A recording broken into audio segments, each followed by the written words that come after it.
Kesimpulan dan refleksi pemikiran Ki Hajar Dewantara.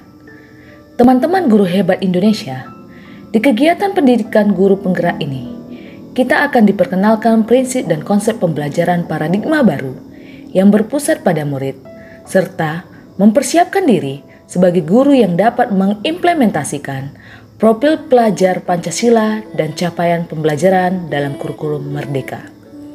Pada fase ini, kita telah melalui pembelajaran mulai dari diri, eksplorasi konsep, ruang kolaborasi, dan demonstrasi kontekstual.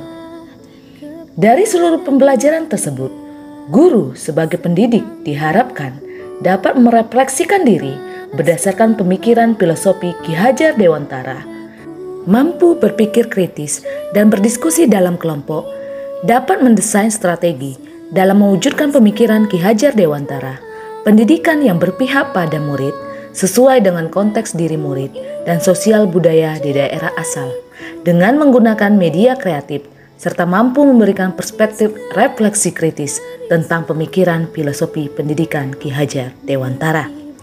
Saya sebagai guru seni budaya dan juga sebagai generasi muda merasa tertantang sekaligus terpukau atas pemikiran Ki Hajar Dewantara, di mana Ki Hajar Dewantara yang sebelumnya hanya saya kenal sebagai tokoh pendidikan dengan filosofinya yang populer, Ing Ngarso Sungtulodo, Ing Madya Mangunkarso, Tudhuri Handayani, sesungguhnya telah tersurat pesan-pesan indah terhadap kita guru masa depan, di mana beliau mengajarkan kita untuk menuntun anak-anak didik sesuai kodrat alam dan zaman mereka, mengajarkan kita untuk ikhlas, sabar, dan tulus sepenuh hati menjalankan amanat sebagai pendidik, mengajari kita untuk menuntun anak-anak agar mewarisi nilai-nilai luhur, kearifan budaya daerah, mengingat sejarah dan identitas kita sebagai bangsa Indonesia, bekerja sama dan menghargai perbedaan yang ada,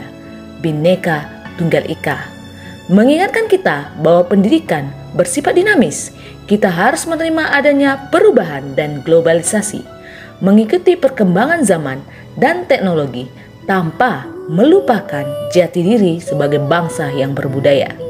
Sebelum memahami filosofi Ki Hajar Dewantara, sebenarnya saya sudah memiliki inisiatif sendiri dalam menciptakan suasana menyenangkan dalam proses belajar mengajar.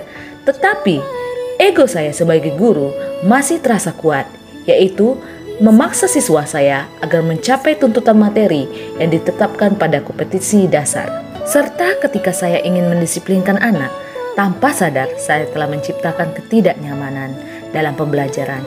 Contohnya memberikan hukuman dan memberikan ucapan yang menyakitkan.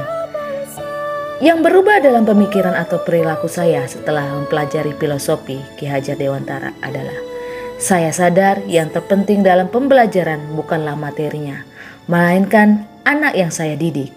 Apakah saya sudah berhasil menebalkan potensi asli dalam diri mereka? Apakah saya sudah menuntun dan menjadi teladan untuk mereka agar mereka dapat menjadi pelajar Pancasila? Apakah saya sudah memberi motivasi yang cukup kepada mereka? Dan apakah cara mengajar yang selama ini saya laksanakan sudah benar? Sebagai pendidik, saya ingin segera menerapkan strategi pembelajaran yang menyenangkan.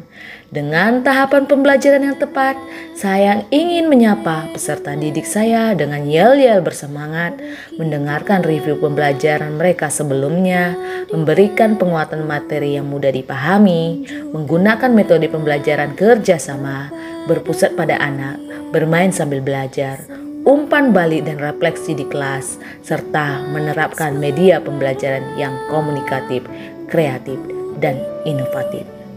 Semoga kita sebagai guru sekarang dan masa depan dapat menuntun anak-anak didik kita dalam menyimbangi cepatnya perkembangan zaman, peningkatan sumber daya manusia, tanpa melupakan nilai-nilai luhur, budi pekerti, jati diri bangsa Indonesia.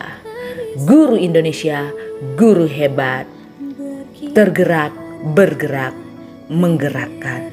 Terima kasih.